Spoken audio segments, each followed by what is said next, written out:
Save on O'Reilly Brake Parts Cleaner. Get 2 cans of O'Reilly Brake Parts Cleaner for just $8. Valid in-store only at O'Reilly Auto Parts.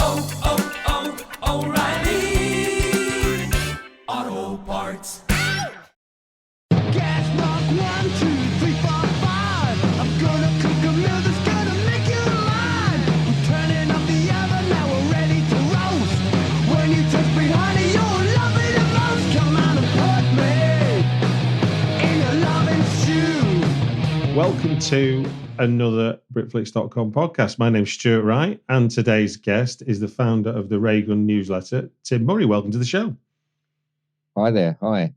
Now, we're going to talk about what the RAYGUN newsletter is, for those that don't know, and we're also going to be discussing 3 films that have impacted everything in your adult life. So, without further ado, let's start with the first most obvious question. What is the RAYGUN newsletter? The RAYGUN newsletter is I would say weekly, but it's less frequent now, but it's a trade email newsletter for what I would call the video industry, but is a slightly outdated term now. Yeah. Probably the home entertainment industry and wider film industry as well. The RAYGUN was launched about 13 years ago, 2010, I think I launched. But I've been a trade journalist covering predominantly the video industry since it was still called the video industry. So when you say video industry, you mean the boom of the VHS? Yes, yeah. VHS and Betamax as was. By the time I joined, Betamax was dead. I joined in about 1990, I think, something like that. And I've worked on various trade magazines, some of which closed in about 2008, 2009. And lots of people in the industry kept trying to persuade me to come back and do a what ended up being an email newsletter. So I've been running for 13 odd years, breaking stories, covering. I was going to say, so what's a typical leading story for the RAYGUN newsletter? Just give people a picture of what it is. It will be, we'll talk about the business, what's doing well out there, what's selling well, what titles are on the way, forthcoming titles. We'll talk about box office and what's doing well at the cinema, because obviously that will all run into home entertainment eventually. We've obviously been tracking physical media and where that is, because we are, although we write about digital releases, we're less so about streaming. We still cover the streaming market, but we're still very much wedded to physical media as a concept, both on a personal level and on a professional level as well. You know, so this is about sort of promoting the idea of, to the people who are going to be selling film to people that buy it. This is what's coming. We're going to retailers. I mean, it used to be a lot wider retail base than it is now. But we go to HMV. We go to some of the supermarkets that are still stocking it. We go to a lot of online retailers as well, and then various people across the industry. You know, we have a kind of wider brief, or as I see it, a wider brief. We're trying to enthuse people who work in the industry about the industry, to make them feel part of something, to make them feel part of a community. Certainly over during our lifespan, physical media's obviously had a bit of a kicking. National newspapers were always kind of down on DVD and Blu-ray in the latter years. Kind of what I call it a get with it, daddy-o kind of viewpoint, saying, you know, hey kids, everyone should be streaming now. What you're still doing with physical media, and so we wanted to give people in the industry something to feel proud of and feel part of. So we're trying to kind of create a community. Although I'm a long-standing journalist, 30 plus years, it's written in quite an informal, chatty style as well. And we cover, so essentially we're trying, it's a combination of the interesting and the important, you know, important facts for people in the industry, but some interesting stuff as well. We're trying to, work all on the same side. What I always say is it's kind of like having an independent voice. Yes, the studios and distributors will always be telling retailers how brilliant something is and how well it's going to sell. Yeah. We'll try and be an independent voice within that. I'm kind of the last man standing now in the home entertainment trade press. When I started, there were 3 weekly magazines. Wow. Still going, which slowly went down to kind of 2 monthly magazines by the end of the 2000s, and is now just me kind of thing. I do other things in the meantime. I'm editing a toy magazine at the minute, so the RAYGUN's now more in my spare time. But I love the industry. I'm a big fan of the industry, big fan of physical media. Well, and I understand. I was going to say, in saying that, Tim, then in terms of physical media, and obviously this will go out in what you would call the run up to Christmas, which will be a big time for in the heyday of physical media. But, but in terms of the sort of jungle drums of what's going on with what's coming out physical media wise, as we hit the holiday period, as it were, what are some of the exciting titles that people can look forward to in terms of physical media? Well, there's going to be the summer's big theatrical hits. So Barbie's on the way. Oppenheimer's on the way. Obviously, there'll be digital first, but will then be physical media as well. Those have obviously, those 2 biggies have driven people back into cinemas. And I think they'll drive people back into stores. I think you'll find that some of the, I'd be almost certain that many of the supermarkets or some of the supermarkets who no longer stock physical media regularly will be putting standees at the front of the store with Barbie on it. Yeah. And that will kind of help people get back into home entertainment. I think it's been a good year for horror. So something like Talk to Me, which is an outstanding independent horror film, will still be there. And there are still all kinds of gems and treasures that you can find. There still is a DTV market that's kind of worth doing and that's worth looking at, and there's little titles there, and I think that there's a film I'm just watching at the minute called Little Bone Lodge, I think, which is going to be on Blu-ray in October. Right, and that's a cracking little film. And I think, and then what you've also got is what I'd call the boutique labels. Who appeal solidly to the collectors, people like Deep Breath, Arrow, Arrow Studio Canal, Severn Films. Sorry? Severn Films, David Gregory's label. Yes, yeah. The BFI are releasing some great titles, and you're seeing Eureka, a couple of newer entrants like Powerhouse and Radiance Films. There are a lot of these labels now who are mining everything from old black and white obscure film noir through to 70s Italian horror.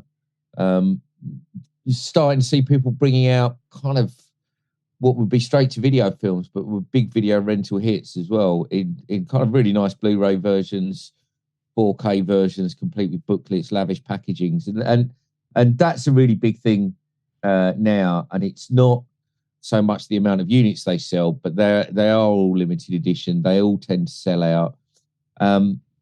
So in a way, the physical media for film has gone the way of sort of vinyl, hasn't it? It's really just aimed at its collectors as opposed to a I think there is an element of that.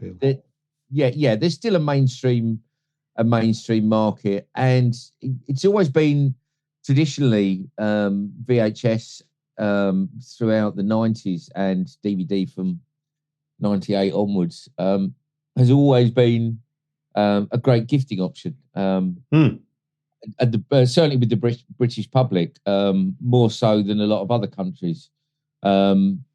And so, you're still seeing it's still a market that's worthwhile. I think you're starting to see physical media studios exiting. But there are studios now in the UK that are kind of putting their products through third-party distributors and things like that, and that proves worthwhile for them. It might not be worth the studios doing it, but for an independent to do it, they can still turn a profit. I mean, they have to look at margins and so on. But it's still a very vibrant, worthwhile market. I think the UK has always led the way in packaged media for home entertainment. Okay. In terms of films, the UK was always, I think, ahead of the US in how it marketed, how it brought these things into stores, in terms of what it did with the packaging and exciting ways of presenting it. Brilliant. So if there's any sort of industry folk listening in who don't know about your letter and want to get hold of it, how do they get the RAYGUN newsletter? They can just drop an email with subscribe in the header. You don't even need to say anything nice to me in it. Just put subscribe in an email to info@theraygun.co.uk. The RAYGUN being entirely as it sounds, which is the and then RAYGUN, all one word. I'll put it in the show notes so people can get that for themselves. It's also just as an incidental, in case you ask, in case anyone's interested. It is called the RAYGUN because at the time we launched it, I briefly ended up having what I call as a sabbatical from journalism, and I was working at design agencies, creative agencies. Okay. And everyone I was presenting to said, "Yeah, that's great, Tim, but why don't you go back and launch another something else for the trade, another publication?" Because I'd already launched a couple of magazines prior to that, and they were saying, "Come on, please come back and do something like that. That's what you should be doing."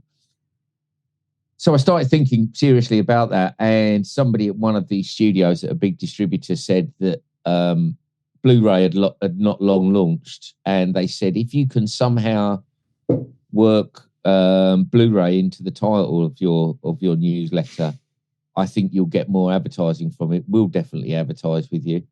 So I had a list of about 50 different names that had Ray or Blue in the title, and ended up settling on the RAYGUN because we could have an image of a gun as part of the logo, and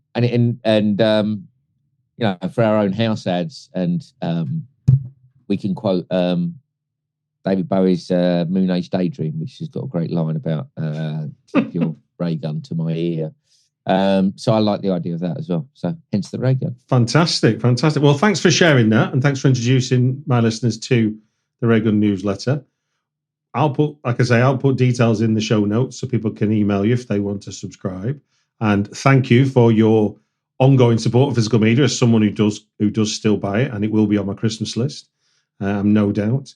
But let us move into your 3 films that have impacted everything in your adult life. Without further ado, the clock is ticking, and the first title on your list is 1973's Exorcist. Where are you seeing that the first time you see it? Well, I was very much a child of the video nasty generation.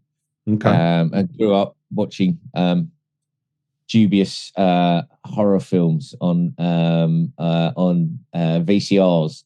Initially, for the first few years, it was around people's houses who were kind of the early adopters. I had a few mates at school and friends whose parents had bought into that boom.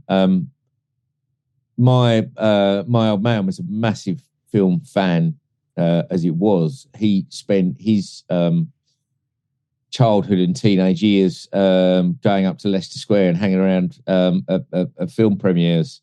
That would have been kind of 1940s to kind of get autographs. He's still got there's an autograph collection of his of various UK and some visiting US film stars. So it's very much in the blood, as it were. But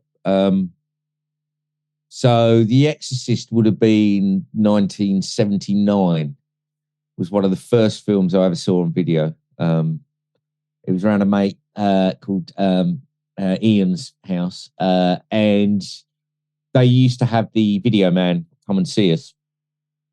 So the first part of the evening we'd go around Ian's house, which is over the road from mine. We would a guy would come around with a suitcase. I think even rental stores weren't really that prevalent there. And I know it was 1979 because my old man was still alive and he died early in 1980. And the guy would come around with a suitcase of films, open them up.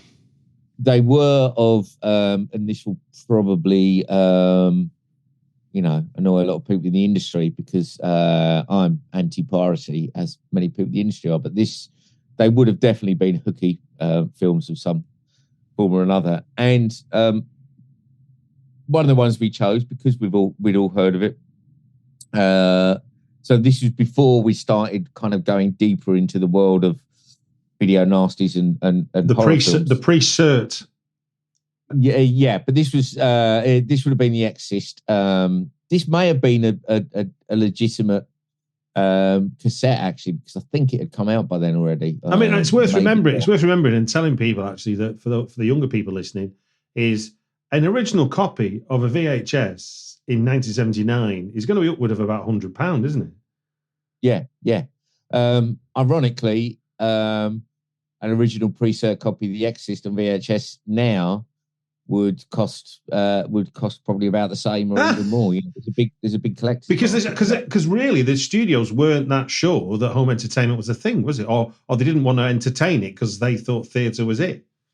Yeah. They were worried about piracy and the potential of that. Video in those early days always had a very seedy reputation, which the studios didn't necessarily like.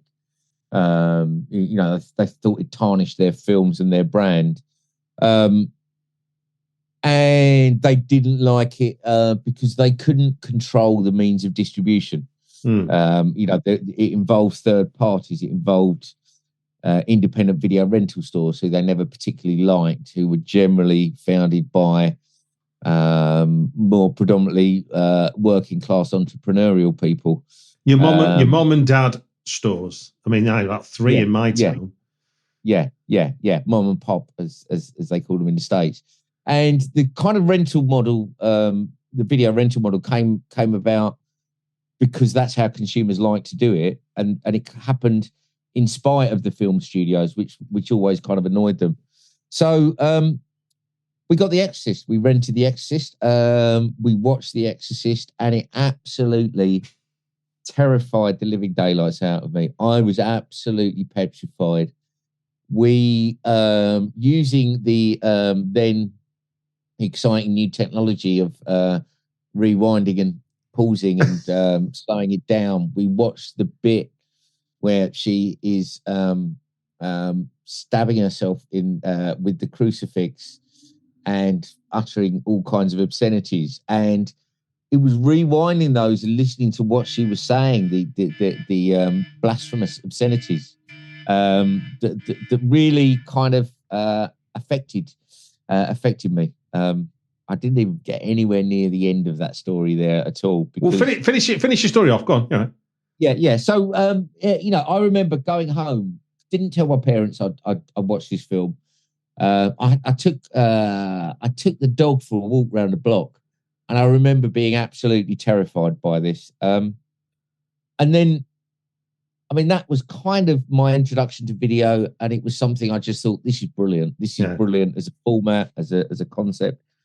And then throughout my life, I've ended up, I've written about The Exorcist. I wrote about The Exorcist in 1998 at length when it finally was given a certificate by the BBFC for home entertainment release. There's a 50th anniversary edition coming out this autumn from Warner, which I will again be writing about. So it's kind of been a constant throughout life, as it were. Yeah, and did you come down to the Fright Fest screening of it as part of the 100 Years of Warner? No, I didn't make. I spent Fright Fest a couple of visits down, mainly in the Imperial pub around the corner, seeing people. I was there for the For the 1998 theatrical re-release, they held a screening and a party in somewhere in the West End, at one of the West End cinemas for it. So I have both seen it on the big screen. I've watched it numerous times on home entertainment formats as well, obviously. Well, let's just move on. And I should say, we are going to stay in the horror world for all three films, for your choices.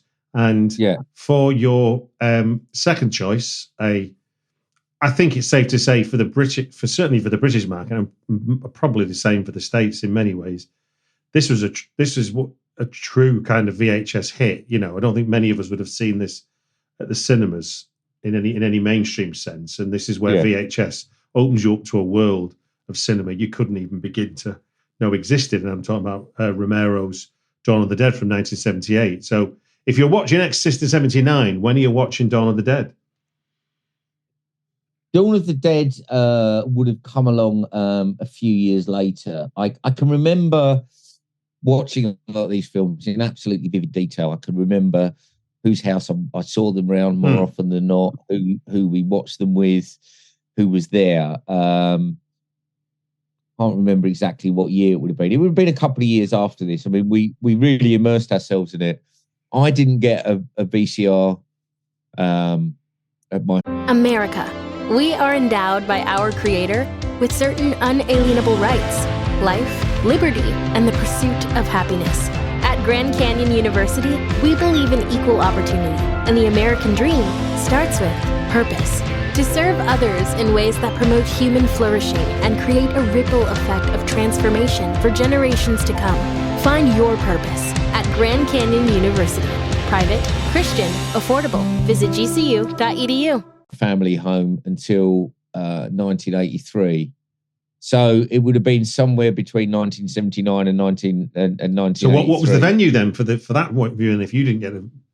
I think it was almost certainly around a chap called Andy Pryor's house. And what stands out from you? What stands out for you from the viewing? Obviously the key moment for us, and it was another of those great VHS moments, which you rewound and watched again and again, was Helicopter Zombie. As the guy gets, as the zombie gets the top of his head kind of chopped off by the helicopter blades, and again that moment alone was an absolutely seminal moment. It was a kind of it's that perfect film in that. And the reason it stayed with me so long is that it was gory. It had all those elements in it, but it had, it was so much more than that. And it was the kind of film that you'd use when you were trying to tell people that horror was more than just guts and gore. Although there was a lot of that in the film, that there were a lot of kind of social messages in it, and it actually, was viable as an art form, as a form of commentary. And I think that was kind of that was a really important film for us, for me and friends. And you look at it, and similar to all my choices, really, I'm a big music fan. And over the years, I've seen Dawn of the Dead countless times since. I've seen it live with Claudio Simonetti, Goblin, doing their soundtrack. Oh, really? That's at Union Chapel in Islington. That would have been about 10, 15 years ago. And so it's still that kind of film that has stayed with you throughout those years. Again, in my job as a kind of home entertainment journalist writing about video releases, I've written about Dawn of the Dead countless times. I now, as well as doing the RAYGUN, I write, I wouldn't say essays because I always think that sounds a bit pretentious, kind of long form journalism. I write a lot about the history of the home entertainment industry and specific films within that. So for when Second Sight, the wonderful Second Sight label, released Dawn of the Dead in a lavish box set a few years ago, I wrote a lengthy feature, kind of charting the history of the film at theatrical and VHS. I spoke to someone who worked at, or in fact, I think ran the distributor that originally released the film at Theatrical, who, chap called Neil Agron, lovely guy, whose son, Neil later went on to launch a company called Arrow Films. Wow. And his son, Alex Agron, now runs Arrow Films, or more pertinently, Arrow Video. And they've ended up releasing a lot of films like this and these great classic horror films in lavish editions. So I wrote a length for the. So it's kind of, again, it's another film that's really been a constant. What did you find you were saying? What did you find you were saying there when given the opportunity to write about this film? What were you able to say? Well, it was less what I think, and I'm not a film critic. I'm a film journalist. I'd say more than anything else. Right. So I was talking to Neil and various other people about the film, the initial releases, the problems it had at the time with the BBFC, its history within home entertainment, and the various releases over the years, and which bits were cut and then later reinstated to the film as. Kind of, in a post 1984 Video Recordings Act world, the BBFC were a lot stricter, and slowly they've let people get away with more over the years. But I was going to say, I mean, when you look back to that time and think now, what can just be on TV, let alone what gets released, it's amazing to think that we were in such a panic. But that, you talk about being able to rewind a film, but actually that was a big revelation, and obviously that was power we never had before. Which I'm guessing the powers that be, that's what they were scared of in many, James Furman was always very hard on what he'd call imitable violence. And imitable moments, I know there's been films cut before when they've shown in great detail how to break into a car, or they've shown someone breaking into a car. And that is something that people can then copy and do. And there's certain elements of drug use when you're kind of quite clearly showing how to mainline smack, for example. That's something that people can essentially copy. And over the years, you've seen the BBFC has become what I'd say would be a lot more sensible in terms of how it lives. But I think there's how it works. But I think there's a lot. It's still this thing that hangs on. So now nearly it's 40 years since the Video Recordings Act next year. Someone was telling me that for an independent video label now to release a film on Blu-ray, say, £2 of the cost of that goes to the BBFC. Wow. Whereas streaming companies don't even need to get a certificate of any shape or form. So they're inherently going up against this draconian legislation that came in nearly 40 years ago that is now not fit for purpose at all. Right then, for your final choice, we jump to 1982. I think it's safe to say this one is a VHS classic in the sense of it bombed at the box office and was critiqued quite a lot because people really just wanted E.T. They didn't want an evil sci-fi story, of which obviously the thing is. From 1982. Do you want to talk about what it is, what it means to you, and why you picked it? I mean, it was a toss-up between two John Carpenter films. Which Assault on Precinct 13 was another huge film in video terms, massive video hit. And the UK really helped make that film to the level that, as legend has it, John Carpenter told the boss of the UK arm of Vestron in the 70s, who initially released Assault on Precinct 13, when its success in the UK fed back into the US, John Carpenter said to the boss of Vestron in the UK, thank you so much for this. I'm going to name a character in my next film after you. And that boss was called Michael Myers. And that was where the name Michael Myers comes from. His son, Michael Myers' son, Martin, still works in the film industry, does sales on that side. Assault on Precinct 13 is probably the film I've seen more than any other film in my life. Wow. I've countless times on VHS. I've seen it on 16mm, 35mm. various things like that. Massive John Carpenter fan. The Thing had an equal impact on me because it was the first X film, it's the second X film I went to see at the cinema before the age of 18. The first was my mum took me to see One Flew Over the Cuckoo's Nest when I was 15 and looked about 10, and told them that she was my mother and she knew I was 18, so they needed to let me in. And she was a magistrate. She gave it the whole, I'm a magistrate, I wouldn't do anything illegal. The next one I saw at the cinema was The Thing, which I think, as I remember it, I just kind of just altered the date on my birth certificate to help me get in. I don't even think I needed to show it in the end. I still looked remarkably young. It was a huge influence on me, just because I loved the film so much. Watched it numerous times on VHS. After that, I'm a big, I said earlier about being a big fan of physical media. I'm I wouldn't say record collector so much as I've amassed a vast amount of records, and particularly vinyl. So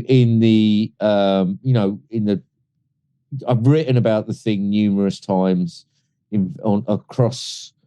I've watched it go from VHS rental, and then in my career, I've seen it go from various different price points on VHS, various different repackagings. I've seen it go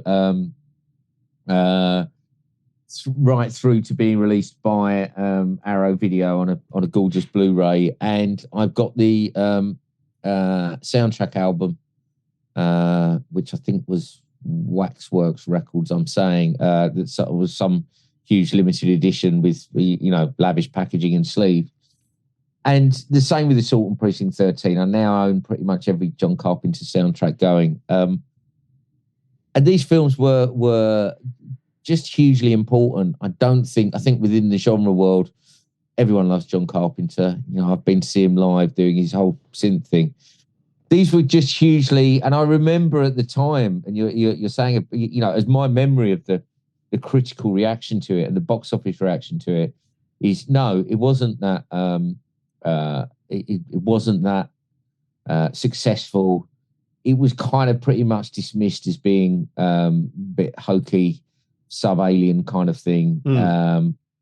Although, again, the reviews at the time for a 16-year-old would lead me down into Howard Hawks and things like that, because they said that, well, it's not a patch on the original, is it?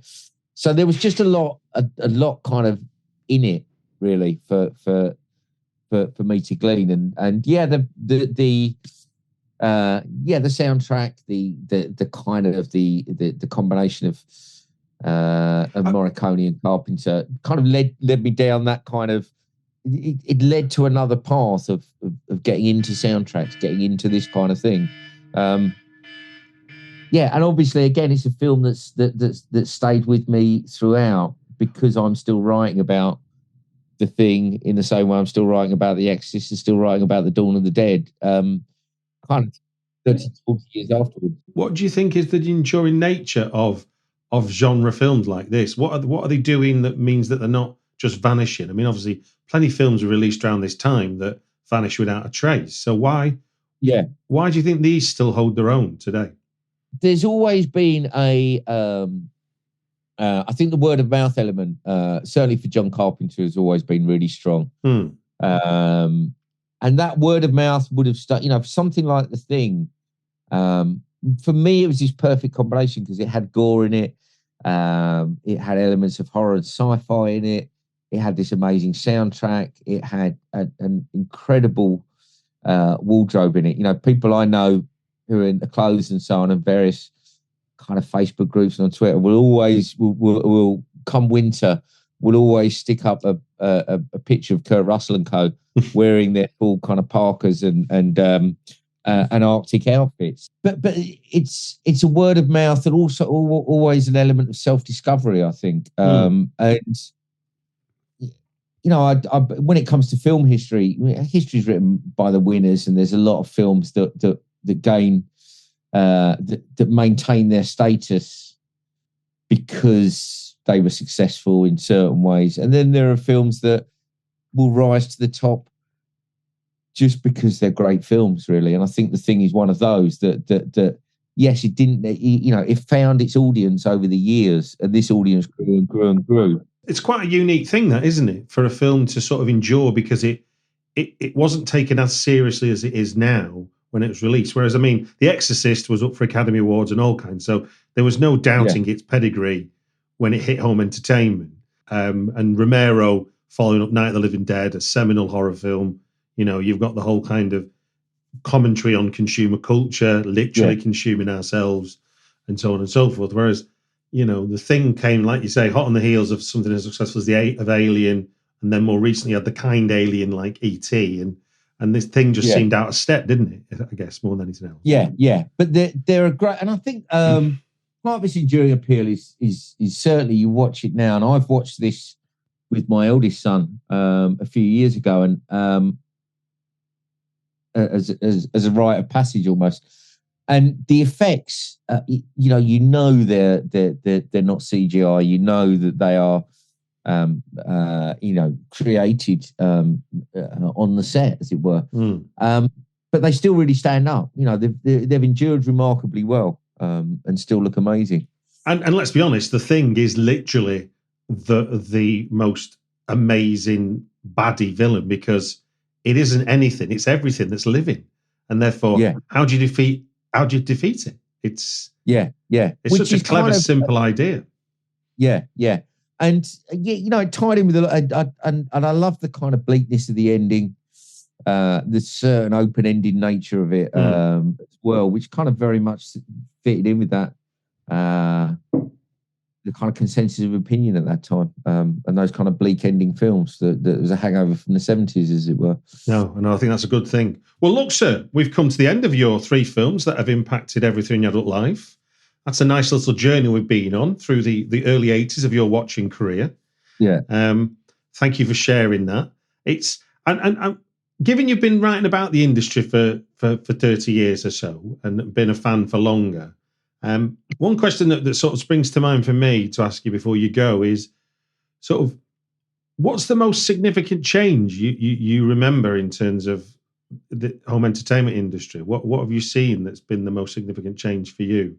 I would say a few things. You know, the launch of DVD, and I remember going to Warner Brothers' old office in Wardour Street, just near the Blue Post, on the corner of Wardour Street, where Soul Jazz Records is now, Sounds of the Universe Records, on that big building on the corner, and sat in an office, and they showed me The Fugitive on DVD.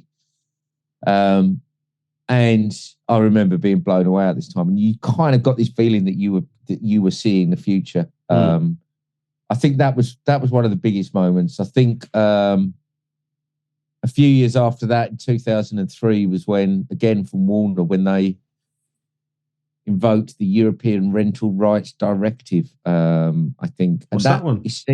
That was essentially a rule that said they could have 2-tiered pricing. They were putting a lot of Warner had always brought out titles, what we used to call straight to sell through, or straight to retail, as I preferred. So with films like Batman, that came out available to buy before at the same time as being available to rent with $12.99 RRP.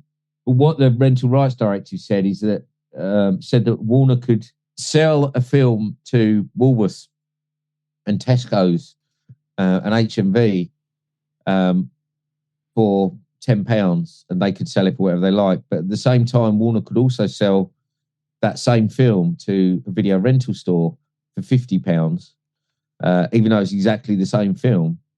And a rental store couldn't go into Woolworths and buy a copy of that film and then rent it out. They had to rent a copy that was for rental only.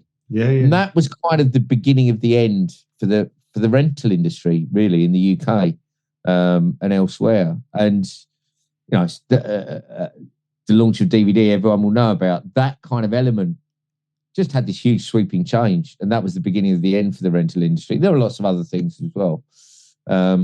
It's amazing how quick it's happened, because if you think about your 1979 story, I mean, Blockbuster didn't open its first store till 1989. So that's a good decade of sort of us evolving into what became the VHS rental industry. And then by the end of the 90s, you get the DVD, and George Lucas insisting his film must be digitally projected, which again was two digital things happening at the same time. And then the last 20 years, it's like been on steroids, the rate of change. You know, you think, certainly the last 15. Somebody said to me recently, a friend of mine who's been in the industry for as long as I have. No, he's been in the industry longer than I have. But he said that he will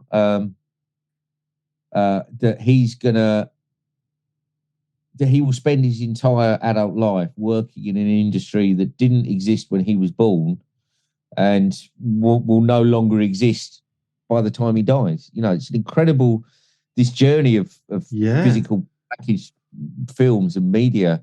You know, it's got longer left than many people anticipate, and I think it's got a good few years left in it. There's some real anomalies, isn't there? Because I mean, I was reading up on it, and it showed you that, like, even though the late 90s is when the DVD arrives, DVD doesn't overtake VHS until 2009, which it's already too late anyway, because streaming's about to happen within 2 or 3 years of that. It may have been earlier than that, certainly. I mean, DVD was incredible because it quickly became the fastest growing. It was popular. I'm not saying it wasn't popular, but in terms of rental markets, it didn't completely swamp out, because people still had VHS players. The slope tape was VHS. I've still got VCR, and I've still got quite a few tapes and so on. You do surprise me. Well, look, sir, I'm going to have to draw this to a close.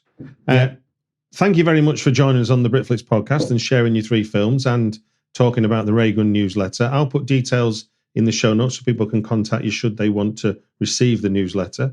And it just gives me to say thank you very much for being a guest. Well, thanks very much for inviting me. It's been an honour, and I've really enjoyed it.